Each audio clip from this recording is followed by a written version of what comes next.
Esselamu Aleyküm ve Rahmetullahi ve Berekatuhu. Muhterem Müslümanlar, kardeş bacılarımız Allah Azze ve Celle'nin izniyle, tabii ki hamısı Allah'ın sayesindedir.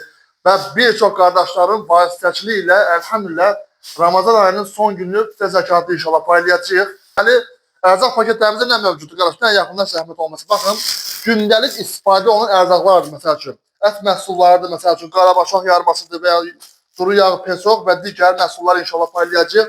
Deməli, əlavə olaraq da Allah'ın izniyle 10 kiloluk undur. Allah'ın izniyle görür. Gözünüzü belə göstərirəm inşallah.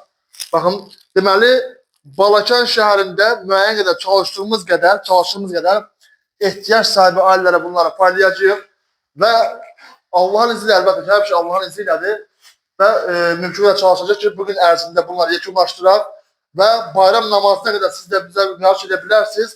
Namazdan sonra veriləcək hər bir ehsan və ərzaq sədəqə olacaq. Ona vaxtında tələsdir ki, yaxşılıq yerində qalsın. Qarşı göstər zəhmət olmasa. Bax, hər bir şey var ya, elhamdülillah. Bol. Bunlara göstərin qarar zəhmət olmasa. Və Balakanın birçok kəndlərində yaşayan ailələrə bunlar Allah'ın izniyle qardaşlar tərəfindən maşınlarına paylanacaq.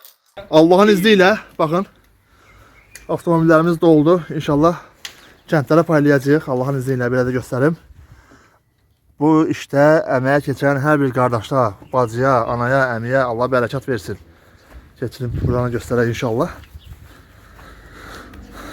Burada ərzaqlarımız yığılıb.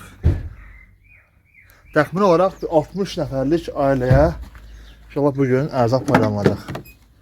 Göstərim.